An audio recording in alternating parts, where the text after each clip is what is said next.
Welcome to the Last Three Rows of Horror podcast. Mike here with Big Sam and Sam Semino. We are here with Demon Titties himself, Big Sam. I remember that. Check it out, folks. We got Demon Titties. new stickers. Last Three Rows of Horror. Thanks, Sam, for making these. These look awesome. No problem. You will see it on the bumper of my car for sure. You would see this on a bumper of my head. Give me a Bumper head. Oh, see, that would be a good tattoo. Yeah, you should get that tattooed. Yeah. That's dedication right there. Yeah. Bumper head. Put one on my nipple. That's free advertising right there. It is December, so Merry Christmas to 2023. We are doing a non-scripted episode today. We're going to just shoot the shit, have an open discussion about what do we like the most about horror movies, what draws people to it, why do people keep coming back for more, what does it take to make the best horror film, and which filmmaker constantly delivers smash hits to their fans in horror. So I think this is a good idea for an episode. This should be lengthy. We'll get good lengthy discussion out of it. But before we begin, thank you all for listening, subscribing, and streaming on and watching us on YouTube, Facebook, Instagram, iTunes, and Spotify. We have an email. We want to hear from you. Sam, what's the email? Last Three Rows of Horror at gmail.com. Send us an email and we'll get back to you and we'll read your email on the air because we're on the air. Yeah. Okay. Before we begin, I watched something old and I watched something new that I want to mention. We'll do the new one first. I seen the new John Woo movie called Silent Night, starring Joel Kinnaman. Pretty good. Who is that, Mikey? Joel Kinnaman. Did you? He's been in a couple of things. Did you see Run All Night with Liam Neeson? No, because I kind of had it with that guy. Same stuff. Did you see the Suicide Squad movies? Yes, I did. So he's the good guy in Suicide Squad. Like he's like the military guy that's with the team. Big tall guy. He was also just in that new Nick Cage movie, Sympathy for the Devil. Oh. He's been in a couple of things. Swedish actor. Good actor, I think. But yeah, he's the star of this new John Woo film. Plenty of action, but no dialogue throughout the entire film. I told you guys before, man. He gets shot in the neck or something like that? Yes. Yeah. I've been watching a lot of prehistoric movies, a lot of prehistoric movies, and there's no dialogue, there's no nothing but grunting and groaning, and I love it. I love it. Did you ever see was it Quest for Fire? Yes. No dialogue in that one either. You know what? But I see Quest for Fire. You know, Daryl Hannah. Atlanta? Daryl Hannah? No, that's Clan of the Cave Bear. I watched a few of those.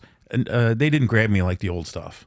The old stuff is just so magnificently done because they're so ahead of their time. And then like I watched When Dinosaurs Ruled the Earth the other day. Fantastic film, fantastic. Oh, yeah. It had a story without a story. If you know what I mean. I mean you got to understand what they were doing and what they wanted and how they survived. Awesome fucking movie, man. Yeah, I just got that whole Hammer Cave Girl series I'm gonna dive into. Hammer's got to be, Mike, when you brought these subjects up for our podcast, I say Hammer is probably the best in my category of a filmmaker. He was a film company, film company. Hammer Films, man. Dude, they always delivered. They always hit. Like Evil Frankenstein has got to be one of my favorites. Mm-hmm. One of my favorites. Christopher Lee, in most of the Hammer films, just did an awesome fucking job, man. Yeah, all the Draculas they did. There was like 8 of them. Yeah, him and Peter Cushing were the greatest team ever. Wasn't usually Peter Cushing was like Van Helsing and then Lee was Dracula. Yeah, Lee even played Frankenstein a couple of times. He did an awesome job. Mm-hmm. He did an awesome job. Was it Frankenstein Conquers the World? They did a really good makeup job on Christopher Lee. Oh yeah, no, those movies still hold up. The posters are great. Oh the my artwork, god, the women that they got to be in those films are beautiful. Yeah, and Peter Cushing.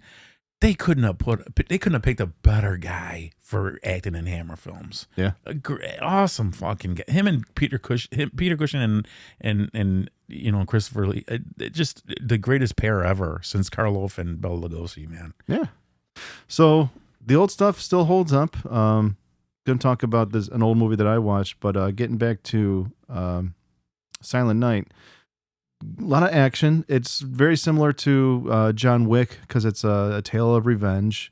And this guy, he trains himself to be a badass and go after the bad guys.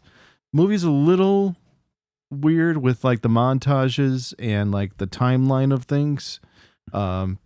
But overall, it's worth a watch. It's John Woo, so if you like the slow motion, guns going off and, bullets still going slow. I also recommend watch John Woo's old stuff, like The Killer with Chow Yun-fat. Yeah, love Chow Yun-fat. Love him. The stuff that he made with John Woo, awesome. And I think he's remaking The Killer, John Woo. He's remaking his own film. What movie did he make with Paul Sorvino's daughter, where he was a hitman? Was it called Romeo Must Die? No, that was the other kung fu guy.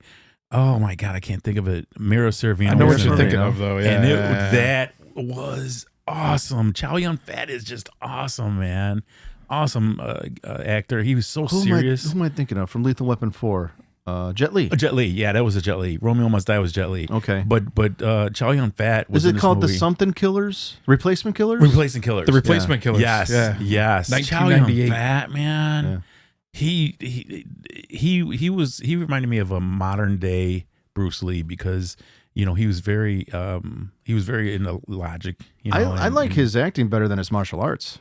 Oh, his martial arts is very basic. Yeah, he's not anywhere near Bruce Lee or. Well, it's very theatrical. Like you watch Crouching Tiger, Hidden Dragon. Yeah, that's like classic kung fu. Yeah, because there's always a good story behind it. Always a good story behind it. Absolutely, it's fantastic. So the old one that I watched is something that I don't recommend for everybody. It's an acquired taste, but it was brutal. Caligula, the story untold, or the untold story. It's made in Italy, and I want to say this came out in maybe 78 or 80, maybe 82. 82. Yeah. 82. Joe D'Amato directed it. Joe D'Amato, controversial filmmaker. He's made some crazy shit back in the day. There's a lot of violence. Like I said, it's brutal. There's a ton of nudity. There's lots of rape. I mean, it's the story. We talked about him on our Cannibals episode. Okay, so he made some cannibal films. It's or snuff films episode. Sorry, snuff. Emmanuel and the Last Cannibals. That was one of the most brutal ones we did on there. Laura Gemser, she's in this Caligula film, and it's brutal, man. It's hard to watch. It must have an NC-17. Well, there's two different cuts. I'm sure it does. Yeah. The Italian cut that I watched is 2 hours. I think the American one is an hour and a half. But the Italian one, it's in Italian with subtitles, and it turns into just a straight up porn. And like I said, I've seen They all turn on this straight up They porn. do, but I mean, like I've seen enough male nudity to last me a lifetime now after watching Caligula. Like this ruined porn for me. It'll ruin porn for, I think, everybody. It's definitely NC-17, but he's killing babies and he's fucking impaling people, and it's very graphic. I mean, if you know anything about Caligula, like a disgusting human being, him and Nero, a lot of those old Italian, I don't know if back then they weren't even dictators. They were just rulers. Yeah. They were madmen. Yeah. They were just absolutely disgusting and debaucherous. How did they, Mikey, you brought up a good point. In the 70s and very, very early 80s, the rating board let them get away with a lot. Well, a lot. Like I was telling Sammy, I was watching. I don't think they actually did, because this is NC-17 and like it's the Italian cut. So like no way did they show this in the States. There's even bestiality in it. Like this woman's jerking off a horse. She gets fucked by the horse. Okay, yeah. That's damn. Wow, that's one step up from Last Cannibals. Yeah. well, like I said, when I was watching The World when the dinosaurs ruled the earth, there was nudities and all the women in there were just beautiful, fantastic women, and they were showing quite a bit of nudity. And I'm like, man, I said, I remember these movies in the theaters and they're showing all this, and nowadays it's like, man, you got to get a special rating, you got to go through this and that, and it's unfucking real, man. Wow. Do you want to start with today's topic? Yeah. Okay. Sal's going to kick us off here, folks, and we're going to talk about, what kind of like an insight, like what do we think of horror lately?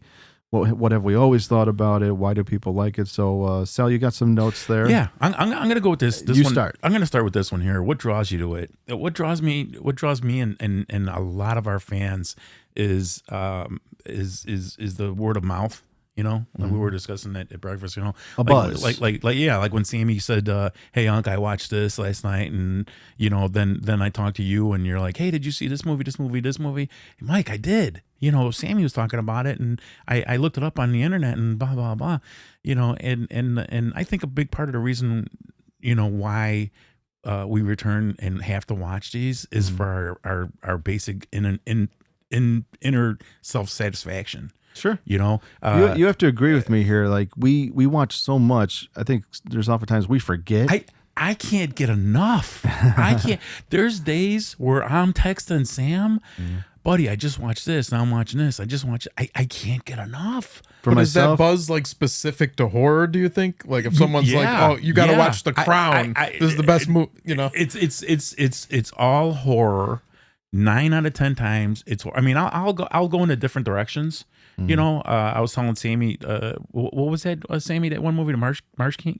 The Marsh King's Daughter. Marsh King's Daughter. Now, will I switch over? Yeah.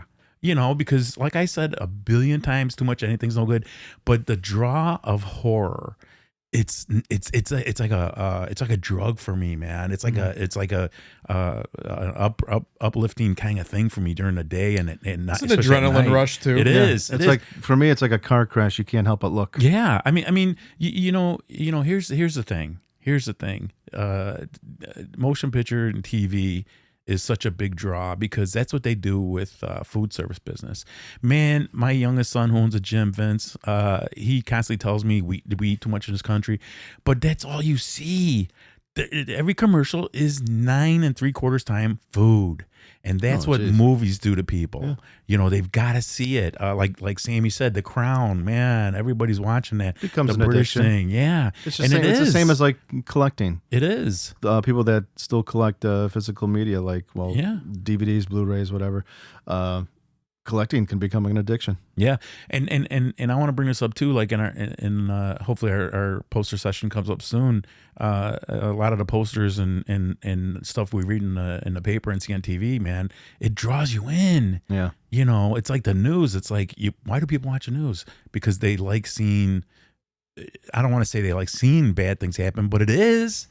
You know, the shootings, the wars, and you just get. It's a certain thing. I think it's called Schadenfreude, where it's like bad things happen to other people, but not me. So things aren't so bad, you know. Yeah. People watch the news for many different reasons, but one of them, sure, it could be, you know, you're being like aware. What is going on around my area here? Local news. Yeah. Yeah. You know what? I think a lot of it has to do with shock therapy kind of thing. You know, people like seeing. I hate to say this, but I have no other way of saying it, of things going wrong. You know, I mean, it's like, okay, this war happened over here, or this guy killed this guy over here, and people can't get enough of it. Well, yeah, I mean, it's important to stay informed. There's news stations, but there comes a time too where it's too much. Yeah, even the weather apps, dude. Yeah, did you hear that these people got a mudslide, or this country got rain for 5 days? It's an addiction, man. But then again, there's people out there that can't stand hearing bad news, and they'll purposely go out of the way to not watch the news because it makes them feel bad. And that's what I do. Can we stop talking about this? This is making me feel bad. We're offending Sam here. Sam's sensitive little ears, you know. Yeah. You know what, Mikey, you really get some great notes here. What does it take to make the best horror film? Yeah, what goes into it? Like, what does it take to make like your idea of a perfect horror film? You know, for me, I what a hell of a question to ask. I told Sam I watched about 2 weeks ago. I watched Angry Black Girl and Her Monster. That's the name of it. It's actually it was actually a really good film, an awesome film. That's the title. Yes, that's the title, and it's a newer movie. The young girl that's in there, she's high school, very very pretty girl. Going through the basic of living in a bad neighborhood and drugs again, and her brother winds up getting involved with these drug dealers and gets shot, and she is a miracle child of medicine. That's all she was interested in. The little girl. Is it kind of like a Frankenstein story? It's based on and I was telling Sam that it's actually based on the Frankenstein movie. But here's the only thing that upset me. It had a good script. She was a magnificent little actress, but to make a horror film, to me, the only thing that disappointed me in this movie was they didn't show his face. He was probably, Mike, about mine and your height. He was a big guy, a big kid. I'm sorry, and they showed his face maybe for like a split second, and she kept him in this storage unit, an old storage unit that nobody would go by because it was kind of a really, really, really bad neighborhood, which I thought was a fantastic idea. Who would think of a young girl, especially a young pretty girl, going into a badass neighborhood like that and using the storage room for her testings and practicing the medicine. So her brother gets killed. She finds out what's going to resurrect him, which is obviously electricity. She builds this little. The monster is her brother. Yeah, the monster is her brother, and he gets caught up in a crossfire of between the police and the dope dealers in the neighborhood, and she builds this device that goes on a fence near the electrical field where the poles are, and resurrects them that way. As part of as some of the movie went, it had some really good graphic horror in it. People getting, this one guy had a hatchet and chopped this one guy dealer in the side, and they showed it. The makeup was good, but they just didn't show him enough. So you want your monsters, you want your killers to be unmasked. I want to see them. I want to see like in our Jason and Michael Myers. I would love it if they'd show their faces more. Like in Jason New Blood, when his mask got crushed off, and then you seen his face, his real face. What a fucking awesome! That's why it's my favorite. So more is better, not less is more. I think in our genre, especially in our genre, more is more. More is better. Yeah. And I want to see it. I want to see more detail. It's not even about the script with a lot of our horror, man. It's about the makeup. It's about the effects. It's about the what the story's about. Well, blah, I blah, guess blah. that it's gonna come down to like personal opinion. Like, yeah, there are some great horror movies out there because of the writing. Yeah, but then there's some great horror movies out there because of it's just giving you, it's just delivering everything you want. Right. Yeah, like Thanksgiving. Right. There's no good writing in that movie, but it's so entertaining because it's so fucking crazy. I hate to say this and admit it, but when you see a distorted person, that's like an attraction for me. It's like, okay, man, what happened to this poor guy, or how come he was sewn up this way? Like Sam had brought up this really, I thought it was a good watch film. Sammy, what was that one where the doctor had three girls sewn into one woman? What was the name of that? 3 into 1. Yeah, he would take three. Sure. This guy took three separate women and put their body together. Human Centipede. No. Oh, no, it was a newer one, right? Yes, it was a newer one. Yeah, it was a newer one. Fantastic film. The only thing I didn't like, though, was, obviously the three women had their different personalities, and then they would like almost show like an image of all three. Okay, we'd need to see that. And that means the script was bad. Was the idea fantastic? Hell yeah. It was like because me, myself, I kind of wish there was more women horror movies. more, not like The Nun, because The Nun I really didn't care for. But I'm talking about like the witch movies. This movie that Sammy had told me to watch with the three different girls that were, this one guy decided to put them all together, and then they got their graded, what's that called? Revenge on them. Do you remember the name of that one? Do you remember? Was Sammy? it this movie right here, Patchwork? Yes. It was Patchwork. Yes. Yeah, three young women go out to party and wake up attached together as a Frankenstein monster. Right. Now the main person that played the character was magnificent. Was the scars and her deformation was fantastic. It was just a really, really good film, Mikey. Did you see it? No, I gotta see this. It was pretty graphic, man. Don't they all gang up together to like attack the doctor that did it to him? Yes. So people are obviously they're entertained all different ways by horror movies.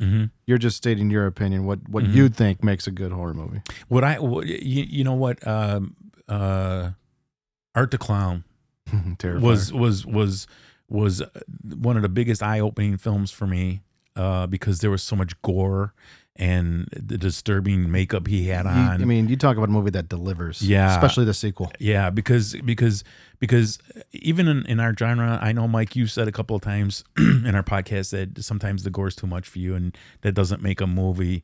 Not that it's too much. Sometimes gore just gets kind of boring to me. Which I agree. But I'm not scared by it, and that's not why I'm watching horror. I want to be scared. Right, you want to be scared. But in the Terrifier films, they separated that. They separated the gore. They made sure you seen like when he saw that girl in half, hanging upside down, and then about 20 minutes of running or people trying to find or her trying to find a way out. Awesome. Sometimes the most realistic gore though is like shit that scares me, and even in real movies, like what is that movie, Killing Him Softly, when Brad Pitt kills that guy with the shotgun, and you see his fucking skull like peel back, dude. That was brutal. What's that one? Dragged Across Concrete? Or no, the one with Vince Vaughn. Riot in Cell Block 99 or something Brawl like that. in Cell Block 99. That scene where he scrapes the guy's face off of his skull with his boot. Yeah. I mean, look at one of the greatest, my greatest film ever. Look at Scanners. It wasn't. It had just. Well, you have to remember when it was made. It was made in 81.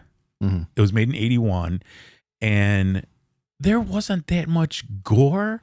But what gore was in there just made that mark, man. It made that movie. When Sam sent me over the poster shot of Michael Ironside is coming pretty soon. Yeah, he's going to be at the next convention. Dude. I mean, really like to meet him. That film, you know why that film made its mark, Mikey? Because that one scene. Because nobody's ever really seen it before. Nobody, like The Exorcist, nobody ever seen it before during that time. It was a perfect time. It was 1981. Horror films were, I think, at that time, were almost at its peak. And then it started dying out, for other reasons. It's Cronenberg. It was made up in Canada, but I don't know who did the makeup. Like, who's known for doing the exploding head? I don't know who. It wasn't Savini. No, it wasn't Savini. I would have remembered that. But their picks in the cast was fantastic. I'm not sure, but I know that they made it explode like that by shooting it with a shotgun from behind. Yeah, that's what Sammy was saying. I mean, I don't know if that's stolen from Maniac. I don't know when that came out. Savini, he's in the car getting shot, but he's also, he did the stunt of him jumping up on the hood with the shotgun and shooting his own, dummy. When he shot the head with the shotgun, they used shrimp tails to make it look like brain. Yeah, that's what you're saying. Yeah, no, Maniac came in 1980. I remember exactly when that came out. Maybe they took it from Maniac. Yeah, but again, you have to think about the idea. It was an ESP thing. Yeah. Not too many people outside of Carrie. Can you really name in 1981 how many a movie about telekinesis movies there were? Yeah. Not hard. I mean, it was long and in between. Yeah. So in 1981, even The Brood came out later. Right? Yeah, Brood came out later. Yeah. When Cronenberg put that shit together. Body horror. And you seen the scene with the exploding head. Yeah. You seen the scene at the end, which was the most magnificent scene ever, where the two brothers are fighting mentally. Dude. But you know what? That I think that was the birth almost in my head of seeing a film that I've got to see more.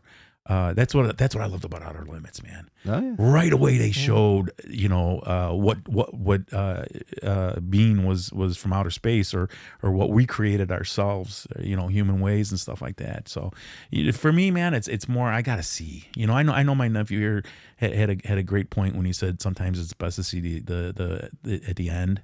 A slow burn. You know what? I just got to bring up too, not like body horror, but body related, as I just watched The Holdovers. And I was just noticing, like, during the movie, I was like, wait a minute, is Paul Giamatti he has a prosthetic eye? Yes. And I'm like, during halfway through the movie, I'm like, is it moving around from eye to eye? It did. And then they said something about it later on, and they're like, which eye is your good eye? Yeah. And he's like, it's a trick of the movie. But then I kept noticing it was moving around from eye to eye. It was. I love gags like that. What was was like that so about, subtle. Sammy? What was that about?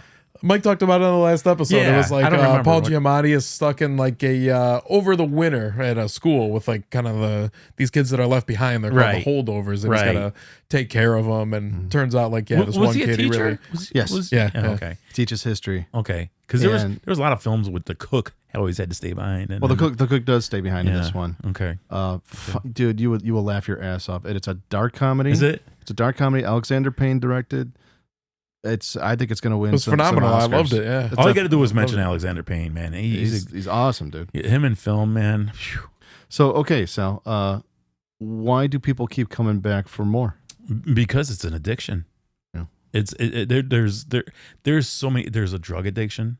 There's a drink addiction. There's a TV addiction. I know that because when I was little, my mother and father back then, you'd get the weekly TV guide. Mm-hmm. Okay. Oh yeah, you'd plan everything. And I did two things. Circle, you highlight stuff. Yeah, I would do two things. And Sammy would remember this. He's way too young, and you're pretty much too young too, Mike. No, but we had TV guide. There was a puzzle at the end. My mother was an excellent puzzle solver and had a fantastic memory, so I got stuck on that. But they would call me the TV guide. They would barely even call me Sal. Where's the TV guide at? We got to know what's on tonight. And I'm telling you, it's TV guide. Seriously, you figure, it's true. There's a drug addiction, a drinking, TV. Some guys like speed, in cars. I don't think they do it anymore. But the TV Guide was a magazine that would come in the Chicago Tribune. Yes, and then they got rid of the magazine. It would just be in the paper. Right. And they don't even do that anymore. Now, in the paper, I didn't like it because it wasn't. It didn't capture me as much as the TV Guide itself. Yeah. But the TV Guide was like an excellent information. Oh, big time! It would tell you what time it came on, how long, movie of the what week. It's about. Yeah, what's going to happen the following week. It was so. It was the information that took over as I'm a little kid. Some people collect those TV guides, the old ones. Like if you have the original TV guide that's where like the Simpsons are on the cover, that's worth a ton of money. I remember them saying who's actually the first person on the TV guide, and I want to say it was Marilyn Monroe. Maybe. I'm gonna have to check up on that, but again, it's an addiction, man. Yeah. Like I can't get enough. I text and call both of you guys all the time. Hey, man, did you see this? Did you see this? I was gonna say we need each other and we feed off each other because I'll watch stuff, I'll forget that I watched it, I'll forget what it's about. You guys remind me. You know what? It's almost like that term they use in feeding the fish, a frenzy. It's almost like a frenzy because I was watching The Gill Man yesterday, and then I watched Revenge of the Creature. That's where Clint Eastwood was in. He was one of the lab assistants over there, and he must have been like 18, 19 years old in that film. And then I was mad because I had to finish my laundry and oh God! I think it was getting around dinner time, and I wanted to watch the last Gill Man, and I didn't have time, and I got mad. I'm like, wait a minute, I got to fold. What's the third one? The Creature Walks Among Us. Walks Among Us. Yeah, I was actually mad, Sammy, and I was like, dude, all you got to do is go upstairs, full of laundry, and put it on. But again, it was like, other things happen. You got responsibilities as a person. You can't just watch horror or build models or something like that. But man, you just need it. It's part of life, man. I'm happy to say I've met both creatures. Yeah, that's what you're saying. I think it was the very first convention I went to was Flashback Weekend. Ben Chapman was there. Okay. And that's the only time I've seen him at a con. He died a while ago, but got to meet him. And then during COVID, me and a friend went to Days of the Dead in Indianapolis, and we met Rico Browning. He did all. He did all the underwater scenes. Yeah, as the creature, stuntman, right? He just passed away pretty recently. Yeah, Rico Browning. Yeah. Rico did pass. Now at Horribles, our good friend John. I brought this up many episodes ago. God, I'm sorry, I wasn't really prepared for this one with the creature from Black Lagoon. The first woman that was in the first movie, I met her. Julie. I can't think of her last name. She wrote a book. She had the book there. But like an idiot, I didn't buy a copy. But she was so sweet, so nice. How old was she? She had probably late 80s. Wow. I don't think she did much aside from Creature from the Black Lagoon. No. She was mostly model after that. The same thing with the second woman in The Creature's Revenge. She only did that one movie, but then she went to modeling. And because back then, modeling was a big thing, man. Oh, sure. I mean, it was, but you didn't hear of it. Not like now. You got all the commercials, you got all the advertising agencies would hire models for everything. But a lot of the women of horror, man, that was their number one thing. Because, again, my guy John Agar, he was. I told Sammy the other day, I was watching Attack of the Mole People. He was in that. He was in Revenge of the Creature, the second Gilman movie. Dude, that guy's in everything. And like him, he was in oh God, what was that movie where they shrunk him? Not The Incredible Shrinking Man. I can't think of it. Well, anyway, he was, again, when you get guys like that, or Boris Karloff, it's an addiction, man. These guys, that's all they did. They played their sinister roles. It was something they needed to do and something they had to do. You know why? Because they were good at it. And that's what I get out of this. I'm good at it. I know what I like. I know what I want to watch. I know what I could say to you and Sam on different occasions. Like, okay, Mike, you'll like this one, but you probably only want to watch it once. You've said that to me many times. Yeah. Background. I talked to Sammy. Sammy, obviously is younger than us and gets really deep into the film. We all get deep. And who made, and it's like, I gotta have it. It's it's a mind thing, and it just, my whole fucking life. That's the greatest thing I love watching is horror. What about you, Sammy? Well, one more question for you, Sal, and we'll take it to Sam. Which filmmaker constantly delivers smash hits to their fans in horror over and over and over again? Like, they have a perfect catalog, no bad movies. That's a hard one, but I'd have to go with Carpenter. He's in mine. I'd have to go with Carpenter, man. Carpenter's his, now some of his stuff I like better than others, but he's you could definitely say he's put out just so many smash hits and he delivers. Yeah, with Carpenter, he had a great team behind him. Yeah. You can't have something that great without a great team. I think besides for Halloween, one of his scariest ones is Prince of Darkness. There's some really spooky moments in that one. That movie has its good qualities, but it's not my favorite Carpenter film.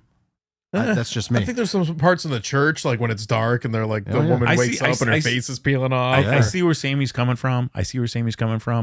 But, when you get... Good old Alice Cooper. When you get somebody, a horror fan like us, but when you get a member of the family who's not and comes home and I'll never forget, my brother seen it. he took his girlfriend to go see Halloween, and I didn't even know about it yet. And because I was younger, he comes home and he goes, "Sal, man, I seen this movie. I took Barb and she closed her eyes and was crying and said, 'Could we leave?' And I go, what was it?" He goes, "This movie called Halloween." I said, "Never heard of it." And it just came out. It just came out. And what's it about? Christmas. and I go, "Well, why is Barb crying?" He goes, "Man, she's still scared. She doesn't want to go to bed or anything, like, because she used to live with us. They used to live upstairs." And I'm like, really? And that's how I was when I was little. I was like, I first saw Halloween for the first time. I was like, "Oh, Michael's coming." That was one of your first films, Sammy? Yeah, definitely. Yeah. But Halloween, I think. but again, his crew, Deborah Hill. Oh my God. Yeah. She, you know what? And I blame Fantastic writer. And I blame a lot of the Halloweens now because she's not involved. You know, that woman added so much with John Carpenter, man. She was just his backbone. But Carpenter's movies, I can't really name any that I didn't care for. What about Ghost of Mars? See, now I liked it. Really? I liked it. You hated it because your guy's in it. Is Jason Statham in it? Yeah. No wonder. Statham's in it. No wonder. Now, okay. Now, the Ghost isn't of Mars. Ice Cube in it? Yeah. That's probably why I don't like it. Ice Cube, Natasha Henstridge? No, Natasha Henstridge. Yeah. Oh, my God. What was that series she was in? Species.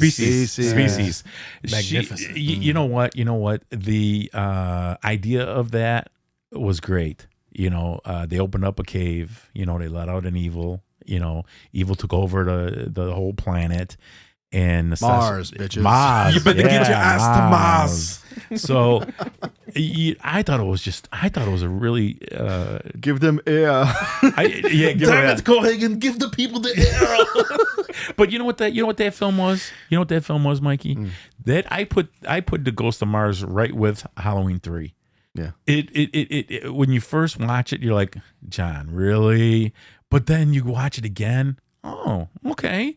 And then you watch it again. Oh, okay. I mean, I mean, I've only seen Ghost of Mars once, but Halloween 3, you're right. You got to watch that one a few times to appreciate it. Dude, the guy from Police Academy, he was the main guy. That's right. It's like the old guy. He was in RoboCop. Wait, that's not him from Police Academy. That's another old white guy. No, that's the guy from Police Academy. The villain in Halloween 3? And the guy that made the mask, yeah. No, the guy who was the commandant in Police Academy, different actor. Pretty damn sure. Let's see. Please look it up. Yeah, I'm gonna look that up. IMDb. Find this out here. Yes. Oh, Sammy's faster. Go ahead, Sammy. So that guy was in The Last Starfighter, and he was in Halloween 3. But I think it's a different actor. It is a different actor because that guy that was the commandant in Police Academy was Punky Brewster's foster father. Yeah, Punky Brewster. Why did you bring that up? Punky Brewster. Well, anyway, the comparison. They look alike, though. The comparison. Not the same guy, but that guy was also in RoboCop 1 and 2. That's right. Yeah. Last Starfighter he was in. Bunch of stuff. What's his name? Dan O'Hurley. Dan O'Hurley. Damn it. Wait, what did I say? My brain. You didn't give him a name, but Dan O'Hurley. So the guy from he's in Twin Peaks. He's been in a ton of shit. So the guy from Police Academy, that actor, different name. Why did I think it was it? They look alike. They really do look alike. Old white guy. White hair. Okay, I admit my mistake. You know, all these white people look alike. You know, but again, you know, the Ghost of Mars. You know, and Carpenter himself said he was a little disappointed himself with that one and Halloween 3. The only reason why I was disappointed in Halloween 3, the main reason was because I thought I didn't, you know, back then I was a kid. Yeah. I didn't know. I just seen Halloween. I went, where the fuck is Mike? Right. Where the fuck is Mike? So that pissed me off. I don't know. His worst movie is The Ward, though, with Amber Heard. Yeah. Such a garbage movie. That was his last one, wasn't it? I think so, yeah. But you know what, though? There you go. I'm not making excuses for the man, But dude, She look at shit the bed. yeah, but Mikey, come on. It was his last one. The guy's burnt out and probably didn't even give a fuck. I think he's now that he's doing scores again, like he's him and his son rejuvenated. Him and his son are doing the scores. Yeah, they did the scores on the last 2 Halloween movies. Yeah. But again, you know, sooner or later you're gonna burn out. Just like any other series or comedy. The last movie last episode, in my eyes, like MASH, Cheers, was horrible. Oh, the series finale was horrible. Yeah. So like anybody else, that's because back in the day they spent 10 years doing them. Oh yeah. Nowadays they'll maybe spend like crank them out faster. Yeah. 3 months and make fucking 12 episodes. Yeah. Like look at our guy with Friday the 13th. How long did it take him to finally fucking come out with this film? Sean Cunningham, man, he was doing this for years with Friday the 13th. They're talking about the new series. They'll probably begin shooting in summer. Is that for the TV? Is that for TV? They are for sure doing more Friday the 13th. Yeah, I think it's called Crystal Lake. And it's for TV, show. Mike. Oh, TV. It's okay. Which okay, yeah. They think it's going to focus on like the father and maybe like before Jason was drowned. I want to say the director Tom McLaughlin, who made Part 6. That was his idea, I think. He wanted to do a film about Jason's father. Yeah, that's what I think. Even that's what 7 was almost about. Mm-hmm. Yeah, with Elias was his father's name. I thought it was Axel. I think it was Elias. Okay. I don't know, Mike, but you know what though? When you tell me, when I find out stuff like that kind of it's hard to put horror on TV. And let me tell you why. Let me tell you why. There's only a few times where it could be successful. The only thing that I found out in my history that was a great series until the money popped in and a lot of the actors left was American Horror. Okay. American Horror, when it first came out, it went way past go. Yeah. Way past. When they had... I was never really into that. But it takes. It had fans. Yeah, same with Walking Dead. Walking Dead was huge. Yeah, and now it's like the butt of is. I guess it's like the butt end of jokes too. Though people can't stand talking about it, watching it. But you know what? Though no one's interested in zombies anymore. But see, here's the thing. Sam's right. I don't think it was really aimed for the younger crowd. I think American Horror was for the older crowd. Okay. Because especially when they came out with the 1980s horror, they would. I think it was made for like sorority girls who are like, "Am I dark?" I think so. I like Jeffrey Dahmer's. He's spooky. Let me clarify that. I seriously believe that it was meant for an older crowd of horror people. I think it also depends on the network. It does, because some of my favorite horror TV has been on HBO and Showtime. Yeah. Anything that's say like Fox, CBS, NBC, ABC. Yeah, but those are cable shows. CW, WGN. FX is actually part of TV. It's not something you have to pay for. FX is a station, and they went past go. That's why I'm trying to tell. That's why I'm trying to mention to Sammy and you. Like for instance, everything on FX. There's some swearing, there's some nudity. Yeah, I think I had it on in the kitchen the other day while I was eating, and it was like 4:00 in the afternoon. I hear like, "You fucking cocksucker!" I was like, "What the fuck?" Yeah. Cable TV. That's how this this current season of Fargo. Yeah. Is that the new version of Fargo, or is that all the old characters? This is the 5th season. Yeah. All the seasons have nothing to do with the original film. They have nothing to do with it. Oh, yeah. Oh, okay. This is the 5th season. Every season is a different story, different characters. Okay. This one's been fantastic so far. It stars Juno Temple, who always plays a fucking psychopath and everything. She's not a big fan of her. I don't think she's got a unique look about her. I think she's from New Zealand or maybe Australia, but she's great. I like her in this season. I like her. I like when she just got beat the fucking what was that Black Mass? They beat her up. It's like, Sammy, sure. I only told the cops a little bit about your business. You talked about my business. Okay, Mike. She was good in Horns with I still have to watch Harry Potter. Everybody tells me how good that movie was. Cool. That's very cool. But let me finish. Now, what really, and I mentioned this before, what really fucking pointed to the newer generation of horror fans is Chucky. That's why I had to drop it. It got so political. It's too woke, huh? It did, man. So the one movie that I thought about that recently was I just watched It's a Wonderful Knife, and everybody's gay in that movie. It's like the brother's gay, the aunt who is played by Catherine Isabel, she's gay, and then by the end of the movie, the main character is also gay. I was like, wait a minute, this is a lot of gay for one family. Yeah. It's like that. I haven't seen it yet, but that new South Park episode is supposed to be hilarious. Like Cartman is in some parallel universe, he's in charge of Disney, and they're like pitching ideas to him, and he's like, make it a female, make her gay. Next show, make her a female, make her gay. And you know what? I don't want to come off as sounding bad. It's not because of that. It's because it's all about that. It's not supposed to be about that. It's supposed to be about a little guy stabbing the fuck out of everybody. Yeah. Exactly. That's Speaking how of I a little felt. guy stabbing the fuck out of everybody, the killer, and they make it right away. You find out it's Justin Long, and it's a wonderful knife, and he's got big. I see the trailer. He's got big fake teeth, so when it talks, he kind of whistles.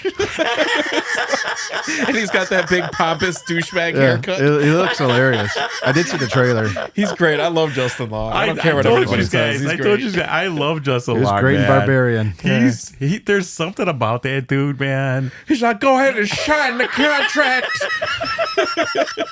When he's in dodgeball, he's getting fucking murdered out there.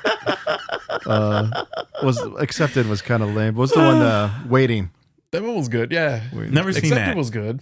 Waiting, funny man. One of the very few movies I like with Ryan Reynolds was Waiting. Okay, yeah, okay, but you know what, Mike? I remember you were talking to us about what questions you wanted to bring up. I'd have to say another guy were just magnificent. Was oh god, when it comes to horror nowadays, somebody new. Do you have a new filmmaker? No, old. Okay, old. I've got my list of old and new. Like Carpenter. Carpenter is more 70s, 80s, and now, if that makes sense. These other guys, were like the old films, like Hammer. Okay, so those old British filmmakers. Because back then they didn't care. That's one thing we got to look up. They didn't care, Mike. If these, Hammer was so successful, I really can't think who were these filmmakers that were making these classic Hammer films, and did they make more than just one? Well, even I know, not so much about Hammer, but maybe Toho films, like that whole Godzilla series. Shiro Honda did 9 of them. He also did a movie we're talking about later, Matango. He was just he was pretty much like Alfred Hitchcock of that whole. That's what I mean. Did he do the original Godzilla? Yeah. Oh, he created Godzilla. Oh, but I'd have to say Jules Verne. Okay, sure. Jules Verne's adaptation of films, Metropolis, right? Were just Journey to the Center of the Earth. I watched Journey to the Center of the Earth the other day, and the score. How do you make a score for going beneath or the center of the earth? Is that with Peter Cushing? No, okay. Peter Cushing was not in it. Pat Boone was in it. No shit. There was also a remake with The Rock. Oh, Brendan Fraser. Did he play? He wasn't a scientist. Brendan Fraser. The Rock did a Journey to the Center of the Earth. He was the Journey back to the center of the Earth. Journey 2 or something. Well, I know like Brendan that. Fraser tried to read it. I don't even want to talk about that. But I was watching Journey to the Center of the Earth, and the score, it was incredible, man. Like Star Wars, you get a whole fucking band, together to make those score. Back then, Mikey, they're going to the center of the earth. People like Bernard Herrmann were so great. Yeah. He had big giant orchestras, 57-piece orchestras. Dude. Just playing those strings yeah. Psycho. That's amazing. You know what? I'd have to say, if you were to ask me old films, what my favorites had to be Journey to the Center of the Earth and Mysterious Island. huge fan of those movies. The Sinbad movies, same thing. Harryhausen had a lot to do with Sinbad. You know that. Oh yeah. Harryhausen was the Stan Lee of the 30s, 40s, and 50s. Man, I mean, he just was, man. His ideas and just everything that came out. Well, his art, man. I mean, the fucking the claymation. Yeah, I mean, you know, is it a little corny? Is it a little like, okay, Mike, look at this guy. You can see a little folds. Okay, but it was Sinbad. Those the skeletons that are swashbuckling. Yeah, how fucking cool is that? Fuck yeah, man. Fuck yeah. Clash of the Titans. Yeah, Clash of the Titans. That's probably the best Harryhausen artwork. Well, you know which one I really love? What's the one where is it Sinbad where he's like the little lady comes out of the? It's like the kind of like a snake lady. Medusa. Medusa. Yeah. That's awesome. There, I don't know if it was the seventh Golden Voyage of Sinbad or the seventh voyage. One of them, John Wayne's son made one. He was a good looking guy. He made a Sinbad movie, and he was. You know why he was a lucky motherfucker? Not only was his father John Wayne, the Duke, but he was married to Batgirl, Yvonne Craig. No shit. Yeah, he was married to Batgirl. But back then, the ideas that they grabbed, you know, from scripts and books and wherever else you want to call it, and it actually adapted into a film. Whew. We can't do that anymore now, man. Now it's off. Oh, well, let's think of something. Let's get this guy off the street and see what he thinks. Nobody has any good thoughts anymore. I mean, it's all remakes and, you know, come on, man. We got to come up with something. Have to. I've mentioned this a million times. I mean, there are a lot of great filmmakers like remaking things in a new way. Like I think one of the best filmmakers around nowadays is Mike Flanagan. Oh yeah, yeah. I agree with that. Everything he makes is amazing. That's for like new school. That guy delivers. Yeah. You want to talk about like one thing that really creeped me out was in the Dr. Sleep. They got that old woman, Mrs. Massey, the woman who like comes out of the tub. Yeah, that was the creepiest part of that movie. Right. Like how it just like he takes his time with everything. Like you see that woman coming from out of the room for like a good 30 seconds when Danny finally got the courage to like face her, and he closes the bathroom door, and you see her like peek out, then start to stand up, and he's just kind of like standing there, ready to face her. Like holy shit! She grabs the curtain like really slowly and pulls it back. Right. Yep. Right. But you know what though? You know what I'd like, Mike? If you and Sammy were to say, "Hey, would you like to be in films now?" You know, like the setup guy or the grips or whatever. No, I want to be back like with Jules Verne time with the Journey to the Center of the Earth. I especially like. Do you know how difficult it was making those movies back then? No. I'm talking. Just part of it, just like Friday the 13th and Halloween. Man, would I love to have been with Carpenter during that time. Man. That would have been so fun. I mean, this new stuff, fuck this new shit. I mean, I'm not saying it's not good. It's just, it's not as exciting. It's not as exciting. I mean, that's why I want to ask Danielle Harris. When you I don't agree. I think things are just as exciting nowadays. I mean, look at like a film like Talk to Me. Well, no, I'm talking about a guy my age. I'm talking about a guy my age because when those films came out, man, it was so fucking cool. Now it's everybody's making these. Well, they were made differently. Everybody's making them. That's all they make. It's not unusual anymore. But back in the late 70s, early 80s, man, you didn't see that shit, dude. Yeah. You didn't hear of Mongoloid dudes. You didn't hear of fucking Maniac dudes. You didn't, you didn't. And then now that's all the movies are made about, But I would have loved to have been with Carpenter, man. Oh, man. Him and Deborah Hill, dude, especially on Escape from New York. Yeah. I would have loved to have been on the set, man. Do you think they filmed it in New York? No. They a lot of it was done in oh God, I can't remember because I know Carpenter was the helicopter driver in a scene, and the helicopter that flies over the waters of surrounding New York. That was a model. Oh. That wasn't an actual helicopter. Okay, but no, quite a bit of it was not in New York. Actually, believe it or not, Canada. I can't remember, but I did. But I'm the only idiot that still looks at locations. Oh, me too. And director, I look, and a lot of it wasn't in New York. A lot of the movie was. A lot of movies recently been filmed in Bulgaria. Yeah, Texas Chainsaw Massacre, Cobweb. They are cheaply made.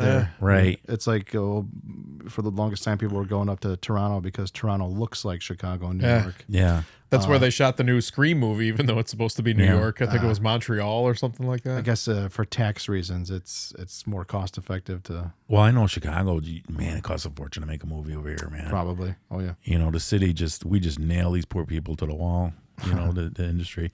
But I wanted to ask Danielle Harris that. I wanted to ask Danielle Harris about when she made quite a few of her films. You know, where did they keep them? Were they in trailers? Were they in campers? You know, because a lot of the sets, man, are in some shitty wooded areas. You know, I mean, the Ritz-Carlton. Yeah, right. I mean, where are you gonna go? Yeah. Where do they keep the actors? Yeah. I mean, you know, when she did Hatchet movies, you know. I'm sure they hooked her up. You know. I mean, because that was in. They got those like luxury trailers that like shift out the double bangers. Actually, to be funny. She was talking about that at the convention during her Q&A panel. She was talking about like hanging out, and they call them the double bangers. Yeah. Where it's just, the double bangers. Yeah, they expand out giant trailers. Yeah. And you can put like a couch in there and TV and everything. Well, I remember that in Texas, the last Texas Chainsaw, the Dario. What's her first name? Alexandria Dario. They were talking to her and one of the they were talking about her. They were talking to her and one of the other male cast members and saying how fucking hot it was making that film, dude. Because was it New Orleans? They were in Texas. Supposed to be Texas. Texas, right? yeah, they were in Texas. They said it was so fucking hot, man. They couldn't wait. I'll tell you for what, that I'm film in to be Texas, done. standing next to Alexandria Daddario. I'm like, I'm like, do your thing. Was that you? Why does that bother you, Mike? Why does that bother you? The stupidest, cheesiest line That is ever. the worst thing ever. I thing, agree. cuz. I agree. But she made it work. Who cares? Her shirt was Leatherface open. is a good guy now. Leatherface protect cousin. Mikey, her shirt was open. No, that's why I said Her double shirt bubble. was open. Leatherface protect little sister now. Was that the one that was supposed to be 3D also? Oh, I don't know. that was one where Andrew Bernarski was Leatherface. I think that one was supposed to be 3D. See, I like him, man. He's a big fucking oaf. Damn. All right then. Thank you. So he fits good as fucking Leatherface. Do your thing, cuz. Sam, do you want to do your take? What do you like most about horror movies? I don't know. I've always been just kind of drawn to that morbid curiosity, that fascination with darker things. I don't know. I feel like, I don't know, when you could, nothing excites me like, you know, other than horror. Like So romantic comedies, I don't know, it does nothing for me. What specifically draws you to it? What specifically? I think just, like I said, the morbid fascination with it all. I love, like, you know, vampires or, you know, that gothic sense of everything or creature features. Dark. Yeah. You I like love that dark. darkness. Yeah. Why do you think people keep coming back for more? That same thing. I think it's a morbid fascination, curiosity. I also think it's a little bit of a, you know, it's an excitement thing. Yeah. You get your blood going a little bit, you know, especially when there's something like a jump scare. I think jump scares are good for people. Like it's entertaining. It's like a roller coaster. Yeah, basically. Yeah, it's a little bit like Sal said too. It's a drug. Keeps coming back. You know, you get that adrenaline rush. You keep coming back for more. Yeah. Because I do hear you say a lot. Sammy always says a lot. He loves jump scares. Loves when jump they're scares. when they're done right. Again, like Mike Flanagan has, you know, a couple that like really just come out of nowhere, and you're like, oh my! I remember I watched The Haunting of Hill House. There's a jump scare which is the one? There's a woman like getting something out of a vending machine, and she like turns around. You don't even expect it, and a body drops out of the sky. I remember I literally went, ah! like I punched the fucking screen. Well, didn't you send me something recently where a spider jumps out at you? Oh no, that was Anthony. And Oh he yeah. said, Oh my god. Yeah. I think it was at work and I yelled. I did that too. I was like, "No!" oh shit. And a spider scared you? Well, yeah, because you don't know, like some guy's reaching in the fridge for something and he's moving bottles around, and then just out of nowhere you see like 8 legs come straight at you. He's like, I think I saw it right back there, right next to the milk, and then you're just like, motherfucker. Fucking crazy. What does it take to make the best horror film? What goes into it? I think just imagination. It's got to be kind of rooted in real life as well. Something that like grabs a hold of your, like that primordial sense of fear for you, you know? Yeah.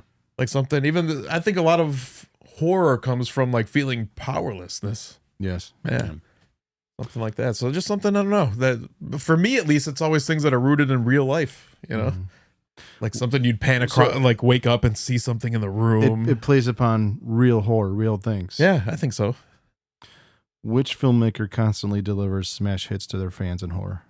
Old, new, who do you like? That's what I was just saying. Mike Flanagan, I think. Obviously, John Carpenter is one of my favorites. Yeah. I don't know. Yeah, that's not something I mean, we talk a lot about it on the show. I think the Conjuring series is also kind of solid. As many people doesn't like them. I think there's some scary moments in it. Oh, for sure. Yeah, I agree. Yeah. Actually, I do, and I enjoy that whole series, especially when James Wan kicked it off. Yeah, James Wan. Even we were talking about, Dead Silence is great. Yeah. James Wan's got a great catalog, I think. The only thing that I don't like that he's doing are these Aquaman movies.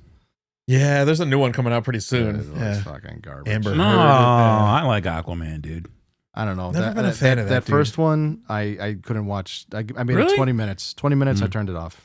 Not a big fan of Jason Momoa. But Mike, you're not a superhero fan. True. I mean, I used to be a superhero fan. I know, but you're not a superhero fan. That's why.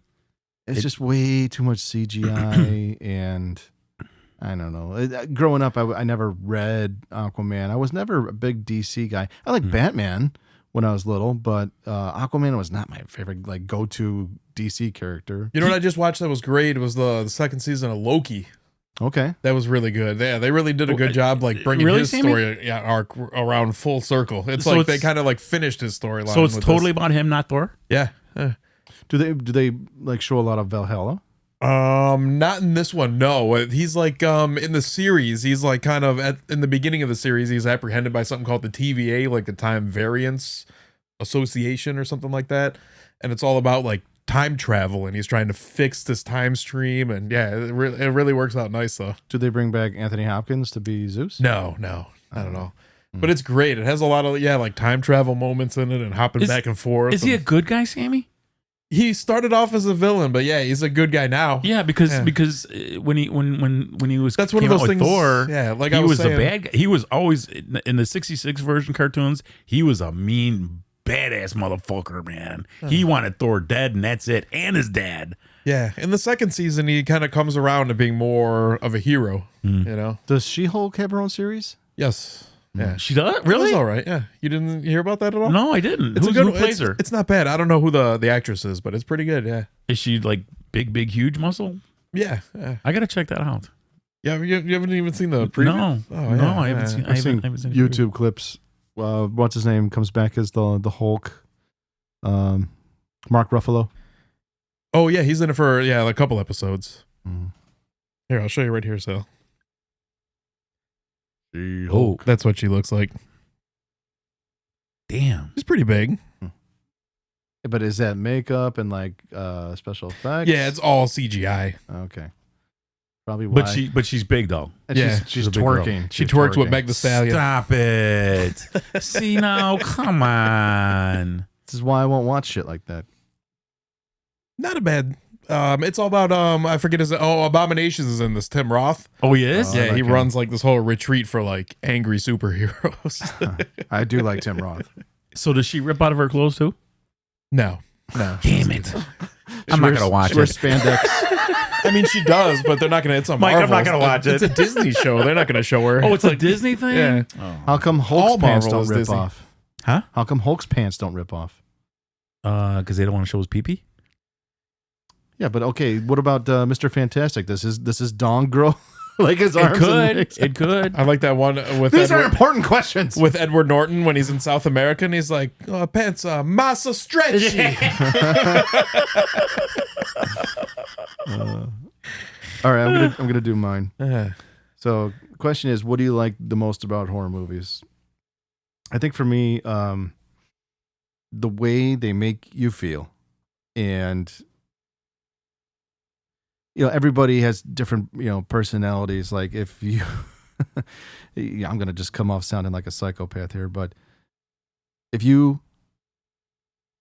can sit down and watch the 6 p.m. news locally, majority of it is just guns, violence, death, disease. It's like you're getting desensitized with reality. Sometimes you need an escape from that reality, so you need to watch something that's totally batshit insane that could never happen. It's totally fake, but still comes off as entertaining. So am I desensitized to violence and war and death? Probably, because I've been watching horror films since probably like the age of 5. Okay. Yeah. My babysitter was the TV, and my folks, they let me watch anything. They really did. And I'm going to thank them for that. Thanks, Mom and Dad. Bikini car washes live tonight. Mike's Why dad did is you have to bring it up? That's not horror. Sammy, Mike's dad's got it on. Hey, the kid's got good taste. Let's let my show God, on. would you please? Hey, you got it on scramble for some house. Mike, why is your father just wearing a towel? Oh God, just stop, please. Please stop. How come in the 90s all dads wore robes? Mine did. Oh yeah. His dad used to vacuum the house in a robe and a pipe. When he told us that, I was crying. You're king of the castle. King of the castle. Sammy's dad's crazy, dude. What do I like most about it?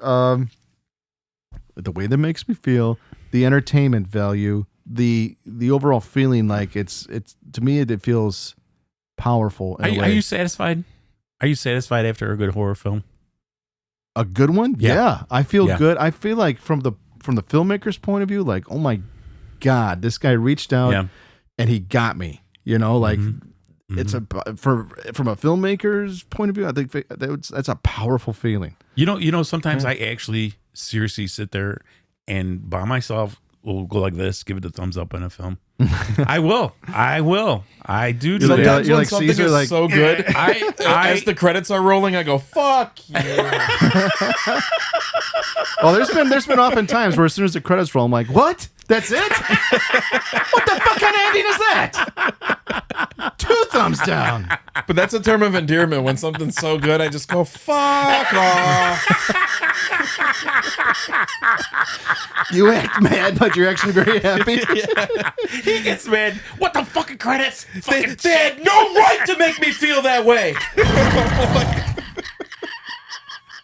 How dare you? Oh, Sammy, you're crazy, Sammy.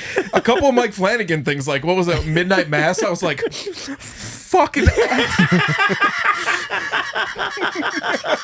It plays with your heart, man. It plays with your mind. Yeah. Some of those movies, they play with your heart. Like Midnight Mass has one of the most depressing endings ever. Midnight Mass. I have got to get on it, man. I got to get on all his series on Netflix. I really do. I got the time to do it. I should do it.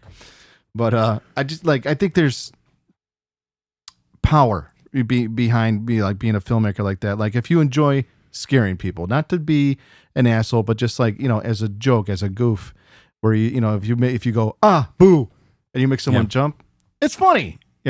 It's supposed to feel good.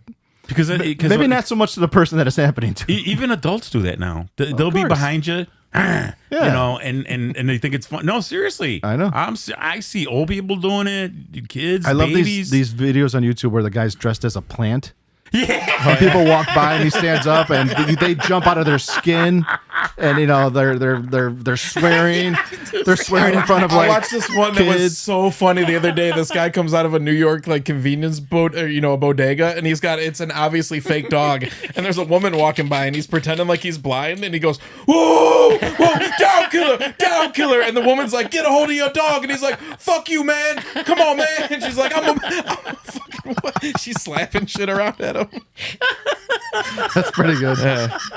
So what draws me to it? I think again, just like we've talked about addiction. It's like, okay, a drug addict, he does heroin, he can't wait until that next hit.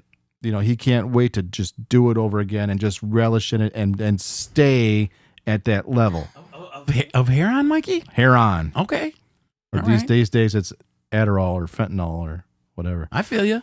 But yeah, it's just what draws me to it is just that feeling that I got from that last good one. I had to watch 10 shitty ones to feel good about horror again.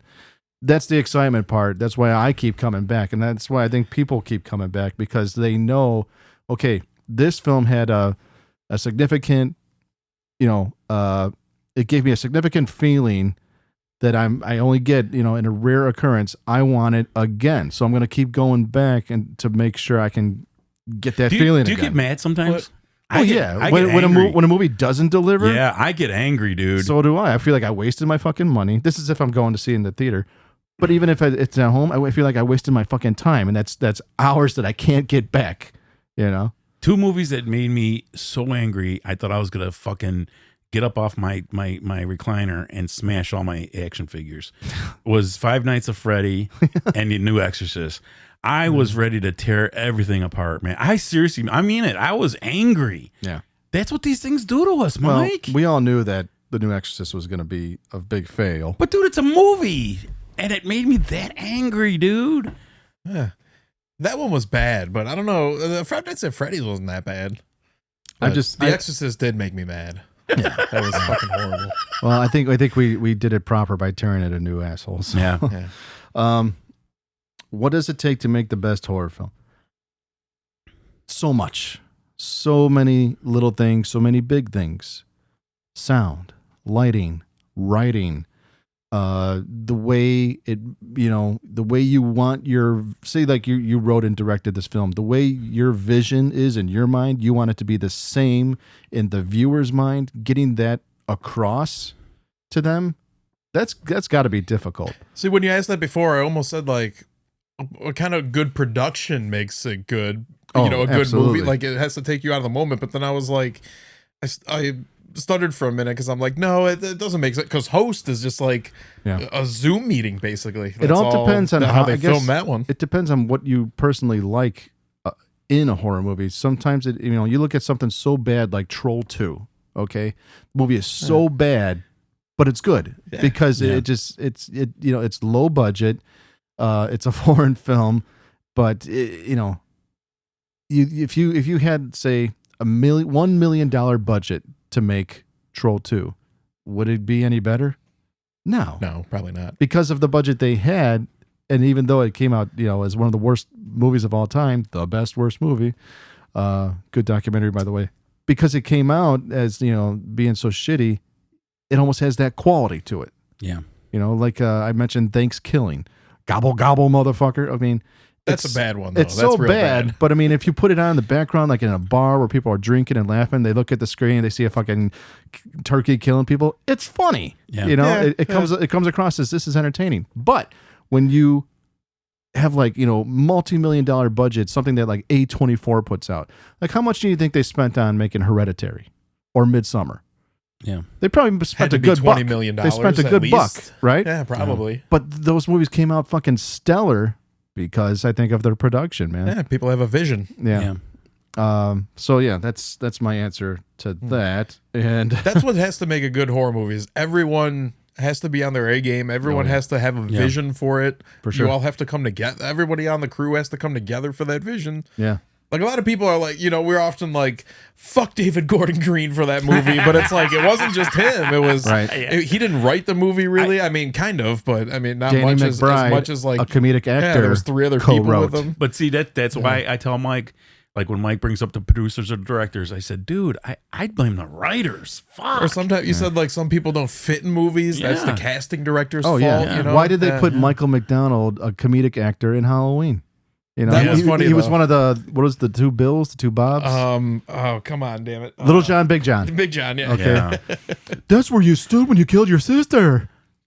He stabbed her in the tits. I like them too in that movie though. I like that. But part, they don't belong in there. They don't. Comedy doesn't belong in Halloween. Yeah. I think it kind of does a little bit, maybe. Not in the Halloween series. Yeah. I like that though. You get to laugh, and you're a little scared. That's why good for anything else, but leave it out of Halloween. That's why Carpenter, when he brought out the first Halloween, man.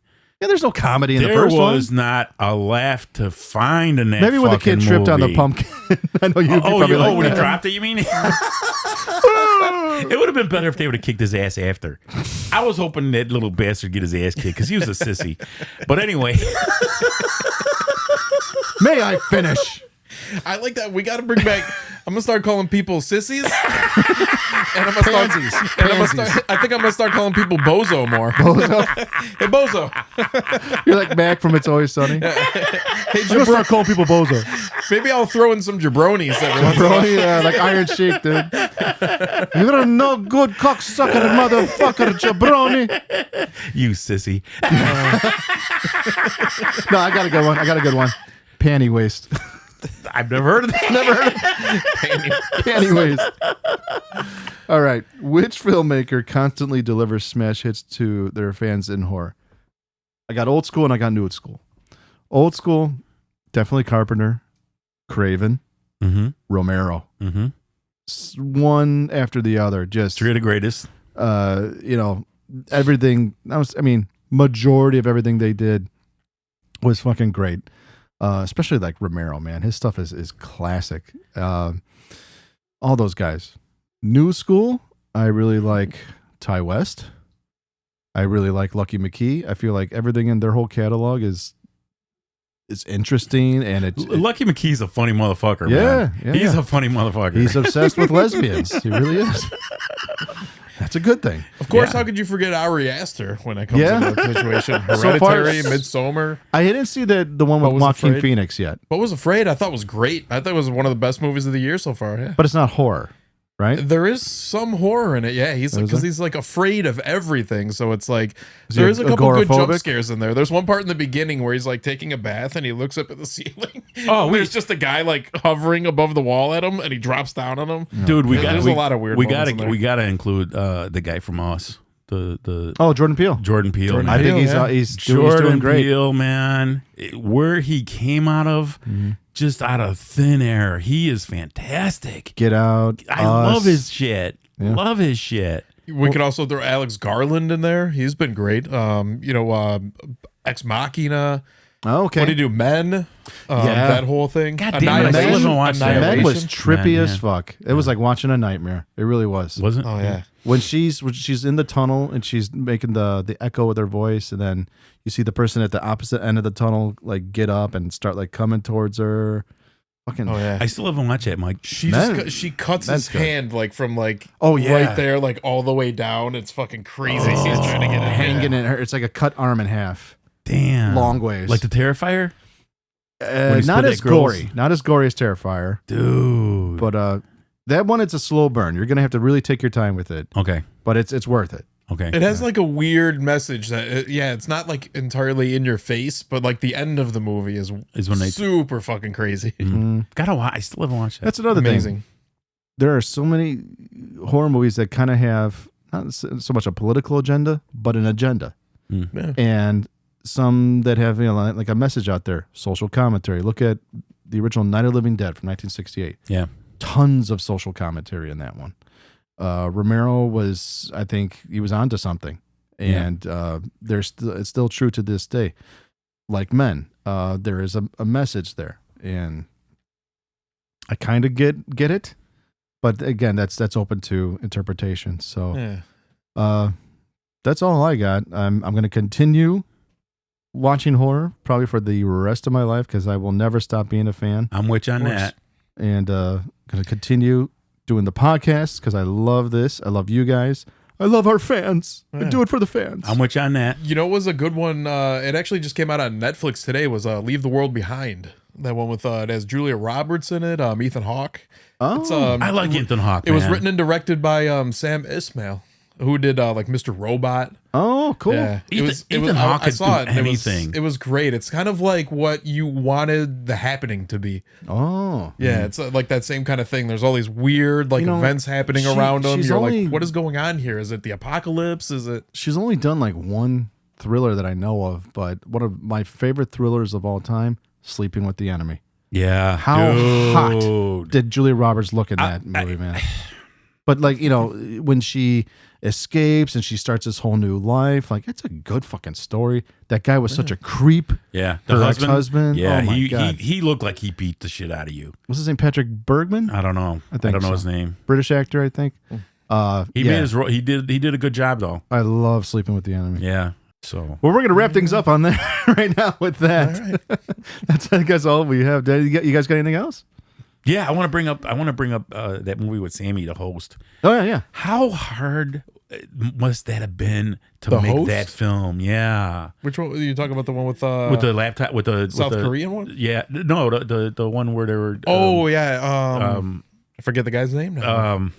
where Rob they were, Savage. Where they're on the internet, Mikey, and they did the seance over the internet. I think I've seen that. Yeah, dude, It's a Zoom horror movie. yes. Yeah. Okay. How the fuck? Because there was like at least 4 movies like that I know of. Yeah. All of them failed except that one. When Sammy told me to watch that, motherfucker, man, it scared the shit out of me. Yeah? It scared the shit out of me. And that's some really cool parts, like where the thing is like running towards her through there's like a flower on the floor. Yeah, but didn't it drop from the ceiling, Sammy? Yeah, that was one of them that happened. Dude, Yeah. did you see it, Mike? It's like 1 out of a million. Sometimes CGI will actually work and scare you. Man, That one, if you haven't seen it, watch it. It's like 59 minutes. It's only the length of like a Zoom session, you know? Dude, that disturbed the shit out of me. Host. Disturbed the shit out of me. That came out during the pandemic, right? Did it say? Yeah. A little Oh, after. is that when it was? Little after the pandemic. Yeah, right. 2020, I think. Oh, it that's was. right. Yeah. That's right, because they had mentioned it. That's why they were zooming, because of it was during the pandemic. That's right. They did, you know, they couldn't go over each other's houses or whatever, so that's what really brought it up, and it was so well made, man. I really dug that. Okay. There was. Did we also talk about the Marsh King's daughter?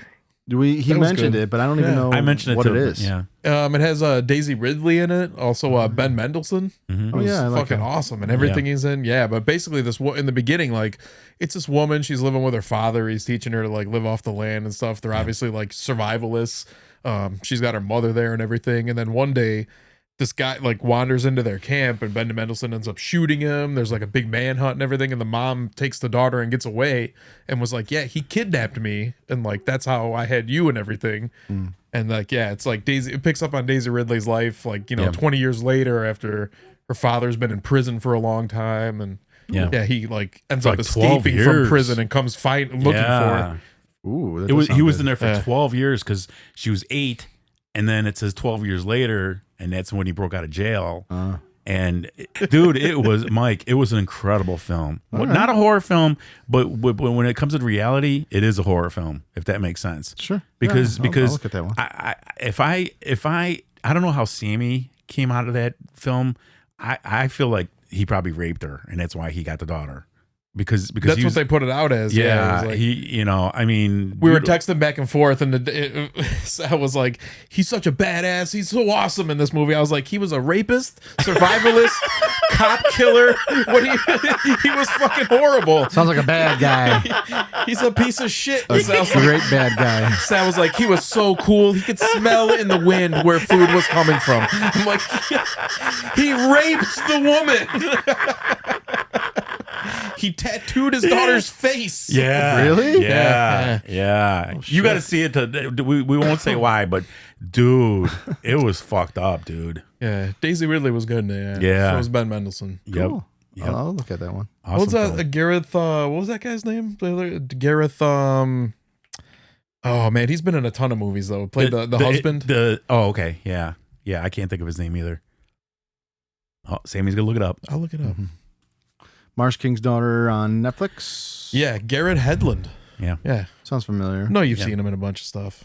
Okay. It's on But anyways, Plex. good movie. Also- It's on.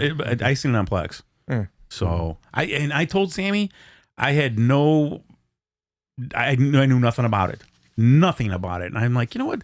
Let me change around a little bit, you know? Is And Daisy I loved it. really good outside of Star Wars?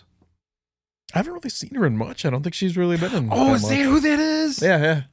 Yeah, Rey from Star Wars. Oh, I thought she looked from. I'm like, where do I know this woman from? Yeah, she was good in this one. She did, yeah. Yeah, cool. I thought she did an awesome job, man. Another thing to check out is Bookie. I know we all been loving that so far with Sebastian Maniscalco and Omar Dorsey. Is that the one you told me about? Funny, you said, is it on Plex, Amy? Yeah. Oh, okay. On HBO Max, HBO. Funny. I mean, if I've heard some people talk about Sebastian Maniscalco as the Italian Dane Cook.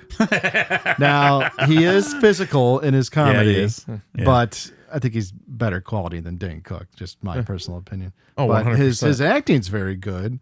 The movie he did about his father with De Niro. Oh my God. It was okay. It wasn't as fun as I thought it was, but you have to be very patient with that movie. Yeah. You do. I wanted it to be funnier, but it was okay. It had its moments. Came out around the same time as The Machine, and a lot of people didn't like Machine. Mike, what I about thought it was funny? What about when they used the cologne at night? Oh, yeah, they sprints and like walk into it, you know. I did like when he was on the like that. What was that big hover thing? Remember his fucking pants fell down. His trunks. He's trying to pick up his pants. He's like, and it goes against the boat. Oh! I like when he cut his future mother-in-law's hair. Kim Cattrall. Yeah, she was pissed. But Sebastian is great on Bookie. It's a raunchy comedy show on HBO. Go check that out. Yeah. Mm. But I think that's all we got. So Thank you all for listening, streaming, and subscribing and watching us on YouTube, Facebook, Instagram, iTunes, Spotify, and we have the email. We want to hear from you, please, for the love of God. Send us a Merry Christmas email. No, not even. Just send us a fucking YouTube comment. You don't like Christmas, Mikey. You don't like Christmas. No, I don't, but I like Krampus. All right. Merry Krampus. I feel you. Happy Krampus Nacht. So stay tuned, folks. Thanks for listening. Later.